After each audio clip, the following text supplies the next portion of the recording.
Fatimah Az-Zahra. Nama dan nasabnya adalah Fatimah binti Muhammad bin Abdullah bin Abdul Muthalib. Ia putri Nabi Muhammad SAW. Ibunya adalah Khadijah binti Khuwailid. Mengenai kelahirannya, para ulama banyak berbeda pendapat. Ada yang mengatakan bahwa Fatimah lahir ketika Nabi Muhammad berusia 41 tahun. Ada yang mengatakan bahwa semua putra-putri Nabi Muhammad selain Ibrahim lahir sebelum kenabian. Ada juga yang mengatakan bahwa ia lahir 5 tahun sebelum kenabian, yaitu ketika Baitullah direnovasi. Saat itu Nabi Muhammad masih berusia 35 tahun. Dan ada juga yang mengatakan bahwa ia lahir 1 tahun sebelum kenabian, dan ia lebih tua dari Aisyah sekitar 5 tahun. Ia diberi julukan dengan nama ibu ayahnya, yaitu Ummu Aminah. Fatimah merupakan perempuan yang terlahir dengan kecantikan dan kecerdasan mengenaskan. Ia mempunyai kepribadian yang penyabar, taat kepada orang tua, dan mandiri.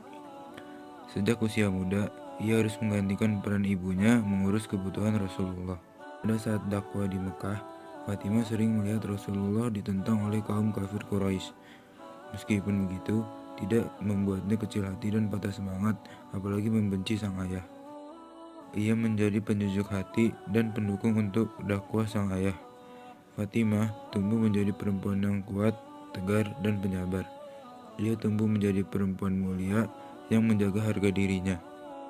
Menurut kitab Nur ad-Dalam, pada usia 15 tahun 5 bulan, Fatimah menikah dengan Ali bin Abi Thalib yang berusia 21 tahun, lebih 5 bulan setelah Perang Badar. Dalam pernikahannya dengan Ali, lahirlah 3 putra, Hasan, Husain, dan Muhsin, yang meninggal saat masih kecil.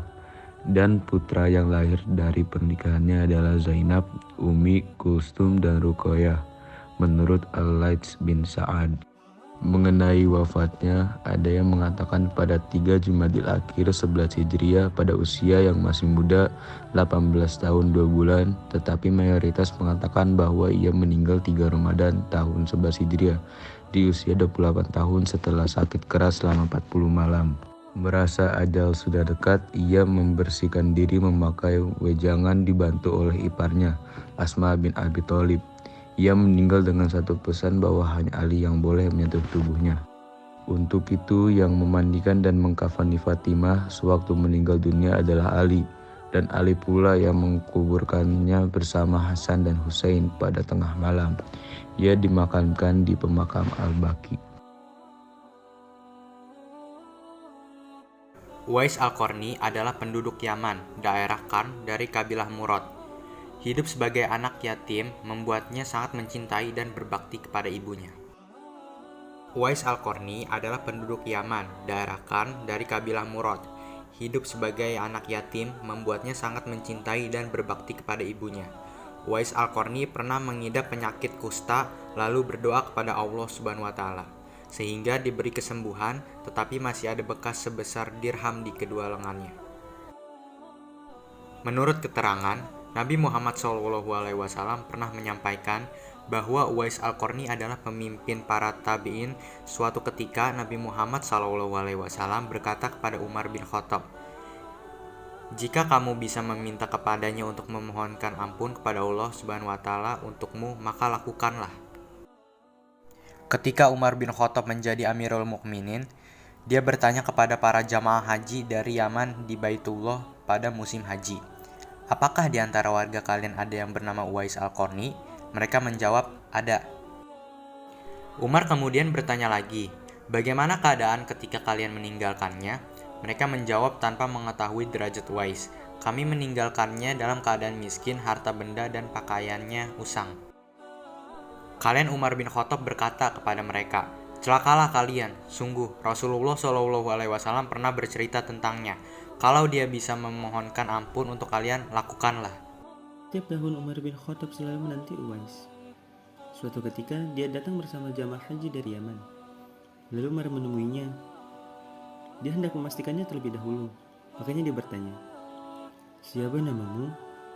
Orang itu menjawab, "Namaku Uwais." Umar melanjutkan pertanyaannya, "Dari Yaman daerah mana?" Dia menjawab, "Dari Qarn." Umar bertanya lagi, "Dari kabilah mana?" Dia menjawab, "Dari kabilah Murad." Umar bin Khattab bertanya lagi, "Bagaimana ayahmu?" "Ayahku telah meninggal dunia. Saya hidup bersama ibuku," jawabnya. Umar melanjutkan, "Bagaimana keadaanmu bersama ibumu?" Uwais berkata, "Saya berharap dapat berbakti kepadanya." Lalu Umar bertanya lagi, "Apakah engkau pernah sakit sebelumnya?" Uwais menjawab, "Benar, saya pernah terkena penyakit kusta. Lalu saya berdoa kepada Allah SWT dan saya diberi kesembuhan." Umar bertanya lagi, "Apakah masih ada bekas dari penyakit tersebut?" Dia menjawab, "Di lenganku masih ada bekas sebesar dirham." Dia memperlihatkan lengannya kepada Umar. Ketika Umar bin Khattab melihat hal tersebut, maka dia langsung memeluknya seraya berkata, "Engkaulah orang yang diceritakan oleh Rasulullah SAW. Mohonkanlah ampun kepada Allah SWT untukku." Uwais Al-Qarni, sosok pribadi yang sangat sederhana. Hidupnya tidak bergelimang dengan harta. Ujian hidup yang dialami diterima dengan ikhlas dan tetap tidak meninggalkan usaha serta kerja keras untuk keluar dari ujian itu, termasuk ketika diuji penyakit kusta oleh Allah SWT. Uwais Al-Qarni juga figur yang sangat hormat dan taat kepada ibunya. Sebagian hidupnya digunakan untuk merawat dan mendampingi ibu yang sangat disayangi.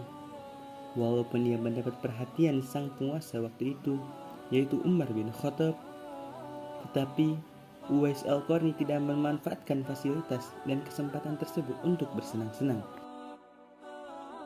Justru Uwais Al-Qarni tidak mau diperlakukan istimewa.